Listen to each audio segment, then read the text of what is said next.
सासू माँ आप होशियार सही, बेवकूफ़ मैं भी नहीं।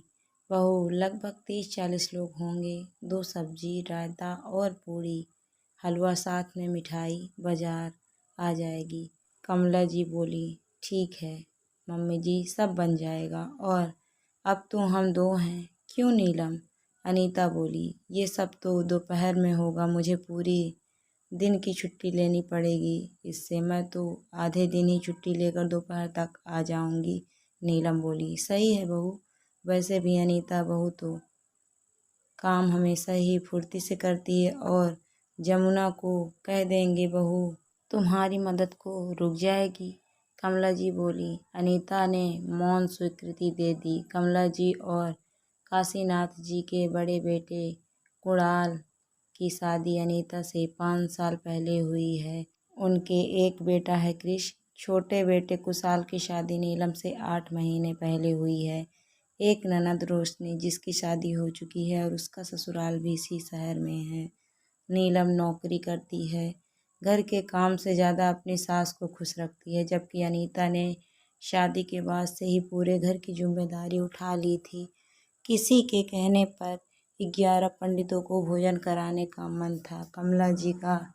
अनीता सुबह जल्दी से उठ गई और काम में लग गई।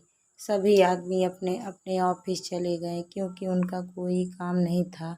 10-11 बजे तक रोशनी, उसकी सास और जेठानी भी आ चुकी थी।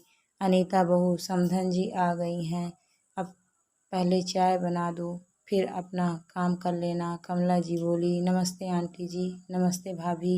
अनीता पानी देते हुए बोली। अनीता, तुम्हें काम में किसी भी तरह की मदद की ज़रूरत हो तो हमें बुला लेना, रोशनी की सास बोली।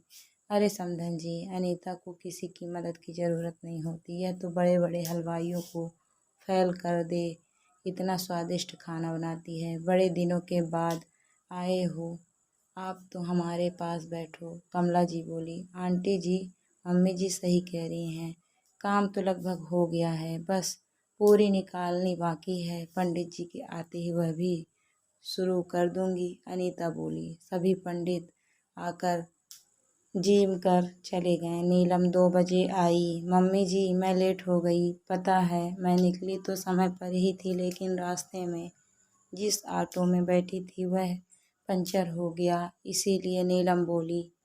कोई बात नहीं बहू, अनीता बहू ने सब कर लिया है, वैसे भी नौकरी और काम तुम क्या क्या संभाल लोगी। कमला जी बोली।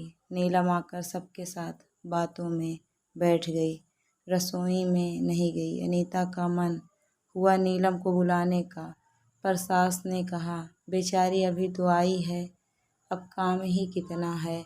अनीता बिना कुछ कहे काम निपटाने लग गई। शाम को सब आदमी आ गए।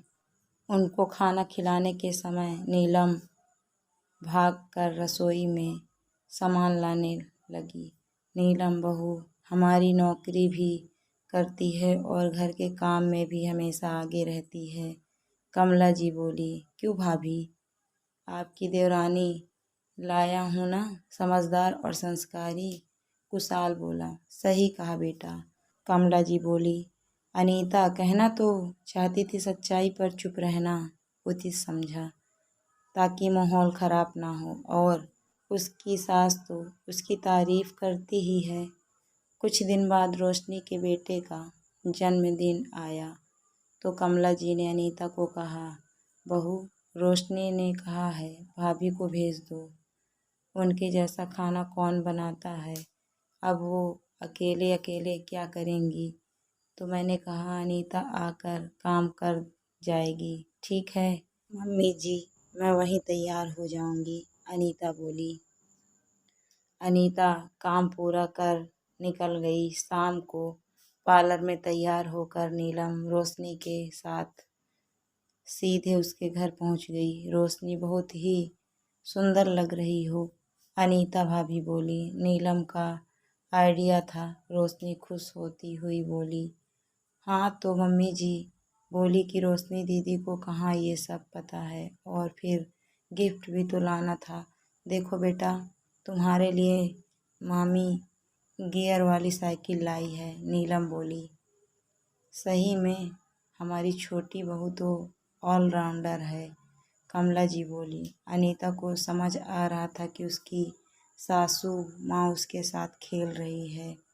नीलम के आने के पहले तक वह उसकी कोई तारीफ नहीं करती थी, लेकिन अब जब उसके काम की तारीफ करती है, उसे लगा था नीलम के सामने उसकी बड़ाई कर रही है, इसीलिए कि सासू माँ तो सब जानती हैं। उसने कभी नीलम के काम ना करने पर ज़्यादा ध्यान नहीं दिया, लेकिन पिछली बार और इस बार की बात ने उसकी आंखें खोल दी। उसकी सास उसे भी पार्लर में तैयार होने के लिए बोल सकती थी। पूरे समय अनीता को बुरा लग रहा था। वहीं कुणाल ने भी कहा, कम से कम थोड़ा ध्यान खुद पर भी दे दिया करो। अपनी उम्र से 5 साल बड़ी दिखती हो। नीलम को देखो, काम करती है पर हर जगह सबका दिल जीत लेती है। अनीता का मन रोने का हो रहा था, पर अपने आप को जैसे तैसे संभाल कर रखा। अब अनीता अपने काम से काम रखती।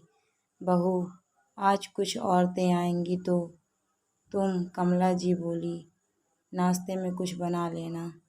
मम्मी जी, नीलम को बुला लेते हैं, अनीता बोली। अब इतने से काम के लिए उसे क्या बुलाना, और वैसे भी उसे कहाँ खाना तुम्हारे जितना अच्छा बनाना आता है, कमला जी बोली। मम्मी जी, आपके लिए घर की मुर्गी दाल बराबर है। मुझे सिर्फ काम के लिए ही याद किया जाता है, और बाकी सभी। सासू माँ, आप होशियार सही, पर मैं भी बेवकूफ़ नहीं। घर का माहौल खराब ना हो इसीलिए चुप थी। अब पानी सिर के ऊपर जा चुका है, अनीता बोलकर अपने कमरे में चली गई। कमला जी निरुत्तर थी। दोस्तों, अपने आप को अधिक चतुर मानकर घर में बहुओं में भेदभाव करना गलत है। अनीता ने जो किया वो सही है या गलत, कमेंट करके ज़रूर बताइएगा। वीडियो अच्छी लगी तो वीडियो को लाइक करें, शेयर करें, कमेंट करें। Thank you for watching my video.